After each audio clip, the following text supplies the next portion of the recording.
Assalamualaikum warahmatullahi wabarakatuh.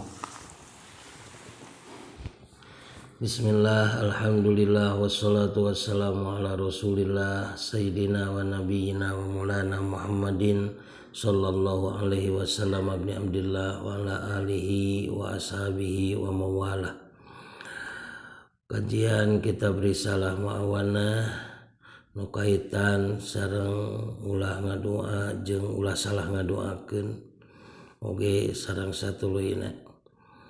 Bismillahirrahmanirrahim. Wa iyyaka jeung kudu sieun anjeun ang tad'uwa ngadoakeun anjeun ala nafsika bahaya kana diri sorangan, ngadoakeun cilaka ka sorangan ulah. Cara jelema nu aral Gusti atuh kieu-kieu teuing mah aing teh geus kajen dihakan pocong. Tong kitu. Ulah naon bae.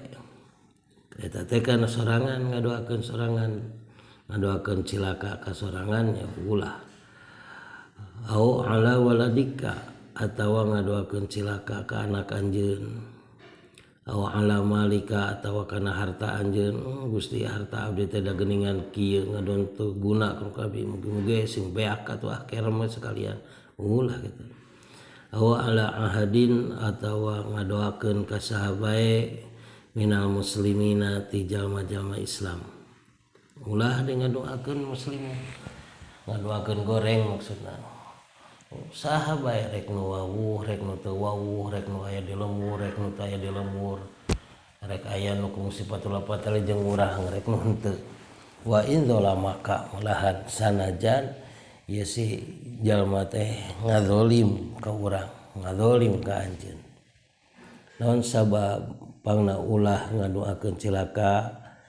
Fa inna man da'a maka saha jalma nu ngadoa ala man zalamahu ka jalma anu ngazolim ka manehanana faqad istansara minhu maka sanyanyana manehanana teh geus ngabantu geus tertulung manehanana minhu tina eta zalim, tina eta kazaliman ti manehanana nu zalim teh. Waqala alaihi salam ngadawu Rasulullah salam la tad'u ala anfusikum wala ala auladikum umat ulah pisan ngadoakeun aranjeun kabeh cilaka ka diri sora aranjeun wala ala auladikum jeung ulah ka anak-anak aranjeun wala ala amwalikum jeung ulah karana harta-harta aranjeun la tuwafiqu ulah menerkeun ulah sina ngalalempeng aranjeun kabeh meneran aranjeun kabeh saata ijabatin kana sah hijabah. Ya artina ulah sampikeun ka ngadoakeun teu ceureug hariwang bisi pas meneran dina sah hijabah maka doana dijabah ku Allah akhirna cilaka sarerea. Gitu. Jadi palebah ngadoakeun teh geuningan pisan penting omat pisan ulah ngadoakeun goreng ka sahabae oge. Ngomong ka kulawarga mah.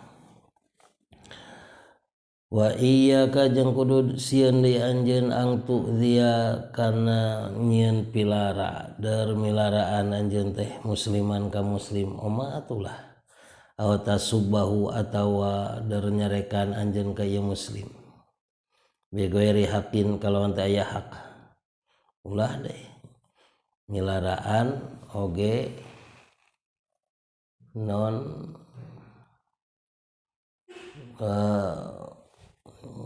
nyarekan non sabna ulah qala wa qala alaihi salatu wasalam ngadawu Rasulullah sallallahu alaihi wasallam man adza musliman sajama anu milaraan ka jalma Islam faqad adzani maka sungguh manehanana geus milaraan ka kami. Wa man adzani jeung sajama nu milaraan ka kami faqad adzallaha maka sungguh manehanana geus milaraan ka Allah. Jadi umat ulah milaraan. Jadi hartina milaraan jalma Islam eta milaraan Nabi, sajama nu milaraan Nabi milaraan Allah, di mana jalma geus milaraan Allah hartina jalma anu bangkang kumulungkung ka Gusti Allah. Faqala alaihi salam ngadawu Rasulullah SAW sababul mu'mini nyarekan jalma mukmin piskun eta teh pasek alias dosa gede wa qitaluhu jeung ari meranganana muslim kufrun eta teh kufur ulah wani-wani pupoyok nyarekan ngabantah ka muslimin sabab hartina ngabantah ka Rasul hartina ngabantah ka Allah tuluy lamun teu manehna nyarekan ka mukmin eta adalah dosa gede adapun meranganana mah adalah kufur. Wa iyyaka jeung kudu sieun anjeun ang tal'ana tina ngalaknat anjeun musliman ka jalma Islam ulah di ngalaknat jalma muslim ge aw bahimatan atawa kasato sasatuan ge ulah aya hayam asup ka ieu mah palengpeng bari nyarekan setan sia sina gitu kumaha lamun eta hayam jadi setan tuluy asup ka manehanana naudzubillah aw khadiman atawa ngalaknat ka pembantu kaning biasana tak ka pembantu masuk laklak dasar aw syakhson atawa ka seseorang biainihi kalawan zatna eta seseorang jadi nyarekan kana fisik atawa bentukna atawa zatiahna seseorang kana kajelemaanana wa in kana kafiron sanajan ieu jelema teh adalah kafir ulah ngalaknat illa intahaqaq tak kecuali lamun geus nyata anjeun annahu mata alal kufri bahwasanya ieu jelema teh memang paeh dina kakufuran ka Firaun secara Firaun wa Abi Jahlin jeung Abu Jahal aya kitu mah ka Firaun jeung ka Abu Jahal dan sidik anu geus nyata eta mautna dina kakufuran baik teh teuing ngalaknat ge aw alim tak atawa anjeun geus nyaho anna rahmatullahi kana sanyana rahmat Allah la tanaluhu tidak akan sampai rahmat ka manehanana bihalin kusabab kalakuanana ka iblisa secara ka iblis mah justru kudu dilaknat eta mah sebab iblis teh laknateun sarerea dipiwarang ku Allah da iblis mah pan musuh jelema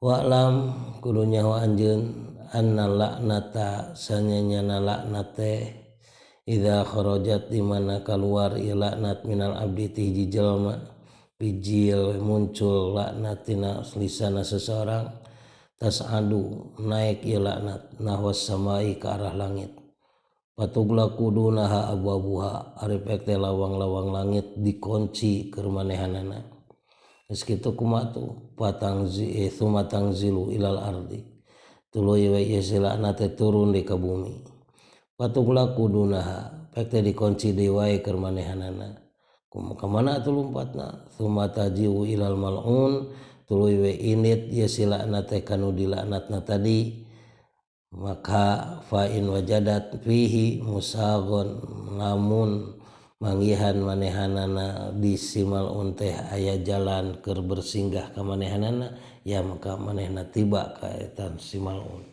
matak ulah ngalaknat sok nepi artina doa laknat mah nepi nu riweuhna saha urang keneh wa illa lamun teu nepi ka si mal'un ari teh si mal'un teh anu dilaknat ku urang teh adalah memiliki tameng di jalma nu diraksa ku Allah kamana atuh lumpatna da laknat mah anger kudu singgah wa illa lamun teu aya tempat singgah di si anu dilaknat rojaat maka balik ieu si laknat ala qailiha kanu ngomongna nya tungtungna balik dewe kanu ngomongna tah kitu sabab kitu umat ulah sampikeun ka wani ngaluarkeun kata-kata laknat ka sahabae walaika jeung sakuduna atuh ka anjeun bi ta'allufi ku saling nyaah mika nyaah ulas asih baina qulubil mukminin di antara hate-hate mukminin wa tahbibi ba'dihim ila ba'din jeung menanamkan rasa cinta sebagianana ka sebagianana lamun aya anu silih gorengkeun teh kurang teh kudu bisa nutupanana bahkan kudu dibalikeun sina bisa jadi resep nu tadi nangewa teh sina jadi resep kumajalana yaitu bidharil mahasini kunembongkeun sapirang-pirang kalusan wasatril qobaihi jeung nutupan sapirang-pirang kagorenganana. Jadi lamun aya mukminin anu digoreng-goreng tong ngilu ngagorengkeun ku urang mah justru kudu dialus-alus sina jadi resep justru manehna teh jadi weh timbul rasanya timbul weh rasa asih akhirna bakal tertanam jeung tumbuh weh rasa persaudaraan di antara maranehanana. Innamal mu'minuna ikhwatun sanyanyana mukmin jeung mukmin teh dulur umat ulah pisan pepasean tah kitunya mudah-mudahan jadi ilmu keur urang sarerea. Wabillahi taufiq wal hidayah. Wassalamualaikum warahmatullahi wabarakatuh.